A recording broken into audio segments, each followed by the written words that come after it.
The Soviet newsreel flickers to life, the grainy black and white images dancing to the accompaniment of a booming, optimistic orchestral score. It is episode number 46, titled New Homeland, released in the pivotal year of 1938. For 10 minutes, the projector beams a carefully curated hallucination onto the screen, a vision of a socialist utopia manifested on the Russian steppe. The camera pans over fields that seem to burst with fertility, capturing cheerful peasants whose smiles are as wide as the harvest is bountiful. We see fruit-laden trees heavy with produce, women with strong sun-browned arms feeding flocks of poultry that look impossibly fattened and healthy. The edit cuts to a classroom where children, their hair combed and clothes pristine, sit in orderly rows at polished desks, the very image of a disciplined, educated future. The narrator's voice, rich with baritone authority, guides the viewer through this landscape of abundance. He points out the herds of horses and cows grazing in the background, symbols of collective wealth. He extols the virtues of the modern agricultural machinery that tears through the crops, a triumph of Soviet industrialization over the primitive plow. The camera lingers on a park within the collective farm, focusing on chubby, laughing toddlers. These children, the narrator declares with absolute conviction, do not know and will never know hunger. It is a powerful statement, designed to erase the memory of the famine that had ravaged these very lands only a few years prior. The film moves to a long wooden table where a group of Czech women sit. They are described as having received freedom and full political equality in this new land. They are not merely laborers, they are shown as scholars of the revolution, leaning in to study the new Stalinist constitution together, their faces masks of rapt attention. The sequence concludes with scenes of leisure in the Reflektor commune, the rich cultural life, the music, the dancing. They are shown celebrating their unique holiday, the anniversary of their liberation from capitalist exploitation. It is a masterclass in propaganda, presenting a paradise on earth where labor is joy and loyalty is rewarded with plenty. However, just beyond the frame, the reality was considerably less idyllic. The film stock may have captured smiles, but it failed to capture the trembling hands or the whispered fears. At the precise moment this chronicle was being filmed, the shadow of the Great Terror was lengthening across the Soviet Union. Many of the Czechs from Reflektor, the very people whose freedom was being celebrated on screen, were already in the clutches of a brutal repressive system that viewed them not as pioneers, but as spies and saboteurs. Among those swallowed by this darkness was Leopold Brumek. He was a 27-year-old native of Mykolaiv, a student at the Saratov Veterinary Institute, and a man whose life would become a tragic footnote in the history of the Stalinist Gulag. Leopold's story begins far from the Russian steppe, in the rolling hills of Moravia. He was born on May 16, 1911, the son of Anna and Rudolf Brumek. His father, Rudolf, born in 1883, was a man of his time, hard-working and stoic. Anna was 4 years his younger. The Brumek household was one touched by the common tragedies of the early 20th century. While they had a daughter, Maria, death had already visited the nursery twice. 2 other sons had died young, one shortly after drawing his first breath, the other at the tender age of 3. These painful details were recorded decades later in the Brumek family chronicle, a document started by Rudolf in March 1953. It is a chilling historical coincidence that the patriarch began to write down the family history just days after Joseph Stalin's death, as if the passing of the tyrant finally allowed the memories to be safely committed to paper. This chronicle is now preserved by his granddaughter, Marie's daughter, Vlasta Naimanova. According to the fading ink of the family chronicle, young Leopold initially trained as a stove fitter in Ostrava Vitkovets. It was honest, dirty work, requiring precision and patience, but the economic winds in Czechoslovakia were turning cold. By 1926, when Leopold was 15, the family made a decision that would seal their fate. They chose to emigrate to the Soviet Union.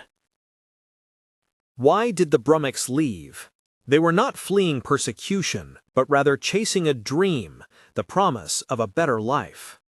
There was already high unemployment in Czechoslovakia back then, some kind of crisis, explains Mrs. Naimanova, who was herself born in 1939 and carries the weight of this family history. The departures were not random. They were organized with bureaucratic efficiency by domestic communists who painted the USSR as a land of opportunity for the working man. Peasants and poor workers, disillusioned with the struggles in their old homeland, sold everything they owned. They liquidated their furniture, their tools, and even their homes, pooling their meager resources to join cooperatives and communes. They applied for Soviet visas with hope in their hearts, eager to settle the uninhabited territories of the East. The Brumeks joined a cooperative with the optimistic name Reflektor. The first wave of settlers had headed east a year earlier, in 1925. They traveled by train, a long, rattling journey that took them further and further away from the familiar landscapes of Central Europe. When they finally arrived, a shock awaited them. The Soviet government had promised fertile land, a place ready for the plow. Instead, they allocated Reflektor a patch of inhospitable steppe in southern Russia, near the city of Saratov, perilously close to the border of Kazakhstan. When they were moving, it was a whole train because they were taking a power plant, tractors. They all pitched in for that, Mrs. Naimanova recounted. The settlers had brought the tools of civilization with them, but the land greeted them with savage emptiness.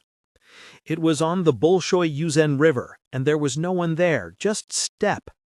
The conditions there were terrible. The climate was a study of extremes, terrible, suffocating heat in the summer that baked the earth into cracked pottery, followed by the biting, dry frosts of winter that froze the breath in one's lungs. The first inhabitants, those pioneers of 1925, received absolutely nothing from the Soviet authorities. No housing, no lumber, no food. They survived that first winter like soldiers in a trench war against the elements, living in dugouts they had frantically excavated into an abandoned railway embankment.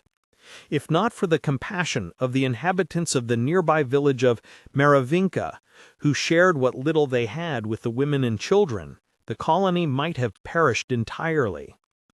The Brumeks arrived the following year, in 1926, joining the struggle. In total, 621 Czechs traveled to the Volga steppe in those initial transports. Life in Reflektor was a grueling test of endurance. They worked from the first light of dawn until late in the evening, their bodies aching, their hands blistered. Not everyone could endure the crushing weight of the labor and the isolation.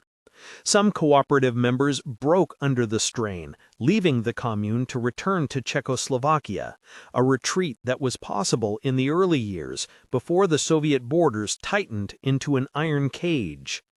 Yet, despite the hardship, there was a kernel of truth in the propaganda. Through sheer will and backbreaking labor, the living conditions in the settlement did improve in the settlement, fueled by their collective effort. The inhabitants of Reflektor managed to perform a miracle on the steppe. They built a school for their children. They erected agricultural buildings and houses made from adobe bricks fashioned from the very earth they walked on. Eventually, they built a power plant and a mill, creating a functioning society from literally nothing. According to Vlasta Naimanova, who was born into this environment in February 1939, life in the commune was not entirely bad in the end, at least not for those capable of immense self-denial and hard work. There was a sense of community, of shared destiny. However, the external world was closing in. Stalin's Great Terror, a wave of paranoia and violence that peaked in 1937 and 1938, began to creep into this isolated enclave. Leopold Brumek, the sensitive youth from Mykolaiv, tried to find his place in this harsh new world. In Reflektor, Leopold Brumek apprenticed in the wheelwright's workshop under comrade František Nyman, who was the master there, the chronicle records. He was a young man willing to work, but his body often failed him. In the spring, during sowing, he drove oxen. Later, he worked in the 1st Brigade as a field accountant. But the harsh climate took its toll. In 1928, at the age of 17, Leopold fell gravely ill with severe pneumonia. His sister Marie wrote in the Chronicle many years later, her words tinged with the sorrow of hindsight. For 2 years, he was always hospitalized for long periods, up to 2 months, in the regional hospital in Saratov during the winter. His health became a chronic struggle. In 1931, in an attempt to heal his ravaged lungs, he was sent to a spa in Crimea. It should have been a time of recovery, but fate was cruel. Before leaving for home, he took a final swim in the Black Sea, perhaps savoring a moment of freedom. He caught a cold, and the pneumonia returned with a vengeance. He was hospitalized again for a long time. To make matters worse, during his treatment, he received injections in his left arm. According to Marie's entry, the doctors damaged the bone and Leopold got osteomyelitis. The infection in the bone was agonizing and debilitating. In short, Leopold Brumek was a man of very poor health, physically fragile, and unsuited for the brutal existence of the Soviet frontier. Yet he was intellectually ambitious. As the cooperative members gradually became Soviet citizens, Leopold followed suit, accepting the citizenship of his new homeland in 1935. He could not have known that by signing that paper, he was signing away his safety. He had only about 3 years of freedom left. By early 1938, Leopold was living in the city of Saratov, residing at 134th 1st of May Street. The investigation file lists him as a first-year student at the Zoological and Veterinary Institute, though family memories suggest he may have been studying at the pedagogical faculty. Regardless of his specific field, he was a student, a young intellectual trying to better himself. His apartment became a small hub for the Czechoslovak expatriate community. Friends would gather there, young men far from home, seeking the comfort of their native language and shared culture. Those boys who came from Bohemia and knew each other, they met and sang, says Mrs. Namanova. They just sang, I think, Czech folk songs. One can imagine the scene, the samovar hissing in the corner, the air thick with cigarette smoke, and the melancholy harmonies of Moravian folk songs filling the small room. They sang of love, of landscapes left behind, of a home they might never see again. But in the paranoid atmosphere of 1938, even nostalgia was a crime. And someone denounced them, Mrs. Naimanova adds simply. Someone just wanted to improve their standing. It was a tactic. Whoever denounced someone improved their lot. A neighbor, a passerby, perhaps even a casual acquaintance. Someone heard the singing and saw an opportunity to feed the beast before it turned on them. Leopold Brumek was arrested in Saratov on February 18, 1938. The machinery of the NKVD, the secret police, swallowed him whole. On that day, the investigators, or rather the executioners of bureaucratic fate, filled out a questionnaire with his basic data. The process was cold and perfunctory. In the Soviet justice system of the Great Terror, a person was essentially condemned the moment the handcuffs clicked shut. The first interrogation consisted of a single, blunt question. Investigation file, page 9, protocol of the interrogation of the accused Brumek Leopold Rudolfovich, dated February 18, 1938. Question: You are accused of espionage activities. Do you admit your guilt? Answer: No, I do not admit it. Leopold stood firm. He was innocent. He was a student, a sick man, a loyal citizen. But the NKVD did not accept denials. The 4 days that followed are a black hole in the written record, but history fills in the gaps with terrifying detail. The literature of the Gulag is replete with descriptions of what happened in those basements. It was a carnival of cruelty. Beatings were standard, but the torture went far deeper. There was sleep deprivation, where prisoners were kept awake for days until their minds fractured. There was the conveyor belt interrogation, lasting days and nights without a break. There was the psychological pressure, the threats against family members, the presentation of false evidence. Mrs. Najmanova recalls stories of prisoners being stripped naked, dragged out into the bitter Russian frost, and doused with buckets of icy water until they turned blue and lost consciousness. It is not entirely clear if this specific torture happened to Leopold in Saratov custody or later in the camp, but the method was a hallmark of the era. Few men, let alone one with chronic lung disease and a damaged arm, could withstand such treatment. It was a mathematical certainty. The accused would break. It was only a question of when and whom they would drag down with them in a desperate bid to stop the pain. On February 22, just 4 days after his arrest, Leopold was brought back for interrogation. He was likely a broken shell of the man he had been. He fully confessed to espionage and anti-Soviet activities.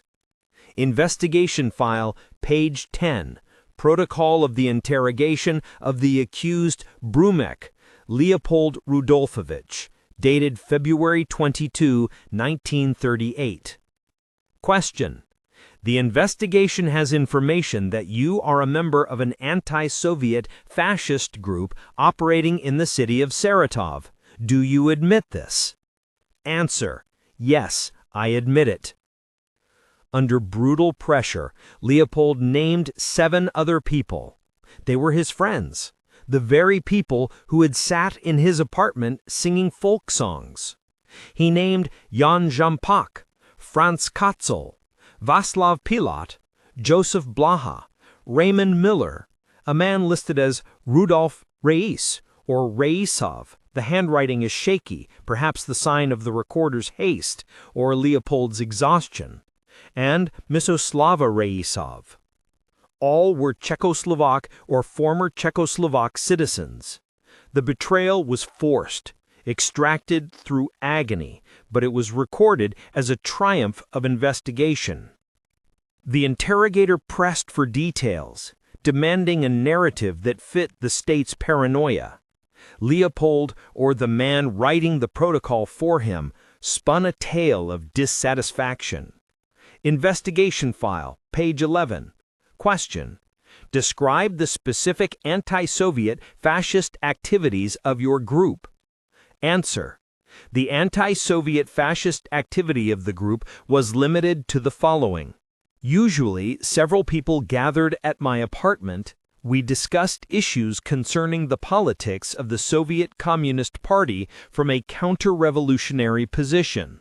We repeatedly expressed dissatisfaction with the current conditions in the USSR, slanderously declaring that there were queues, shortages of goods.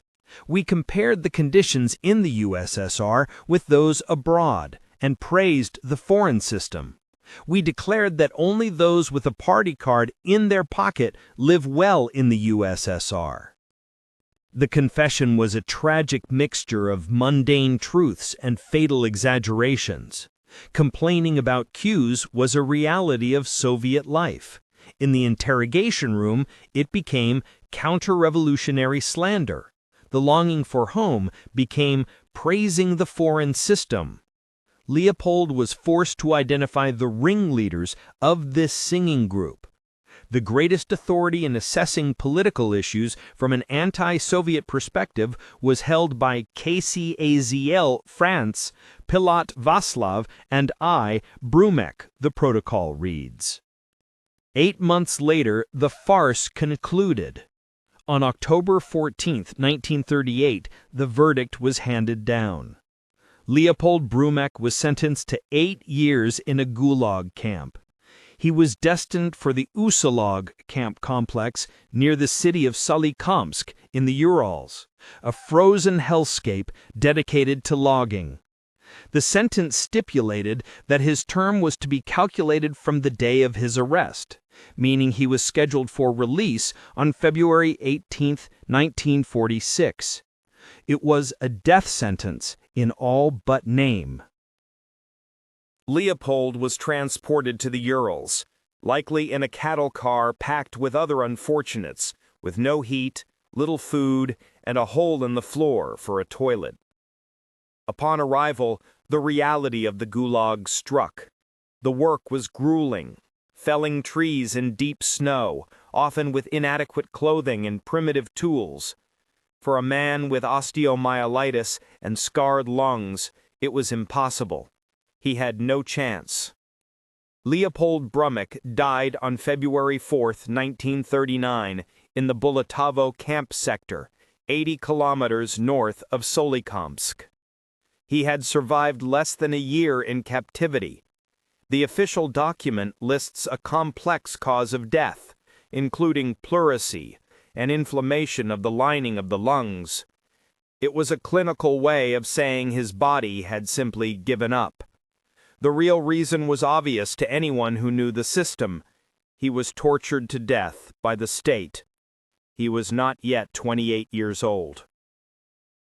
After agonizing interrogations and torture, Polda died. His mother, Anna Brumkova, took this loss very hard. The family chronicle records, with heartbreaking simplicity, "He was a good and innocent person.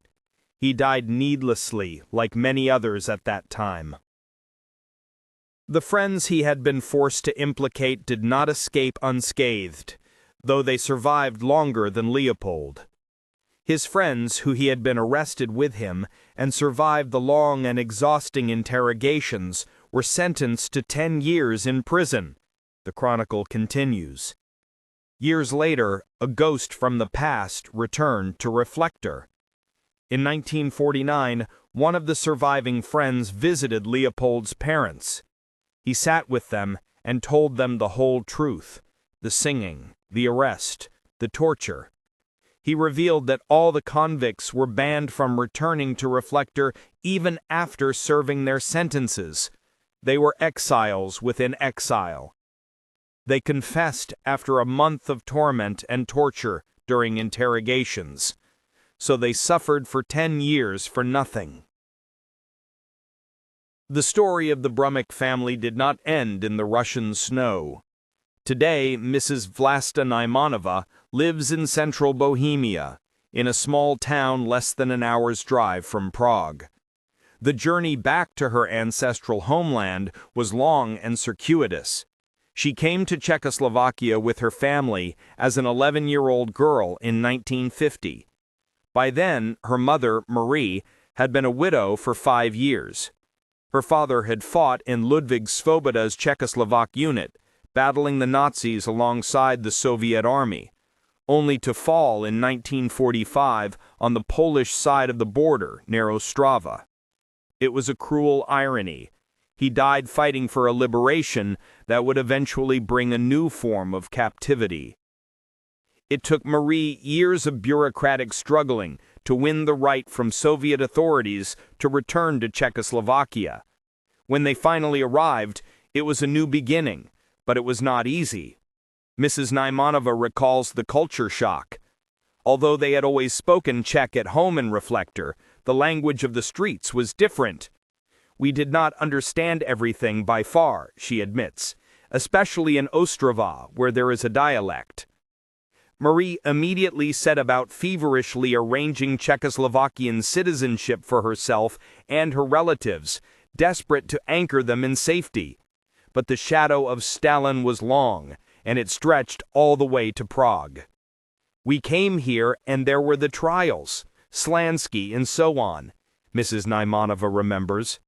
The early 1950s in Czechoslovakia were a mirror image of the terror they had left behind in Russia. Show trials, purges, and fear. She remembers it as a girl of 11, 12, 13. And you know what my grandmother used to say to my mother? She pauses, the memory sharp and bitter. Manya, be glad your husband was killed in the war. If he had survived, they would have locked him up here now. It was a grim benediction, a recognition that for people like them, caught in the gears of history, survival was often just a prelude to further suffering. The paradise on earth promised by the 1938 newsreel had been a lie, but the resilience of the family, preserved in a handwritten chronicle and the memory of a granddaughter, remains the only enduring truth.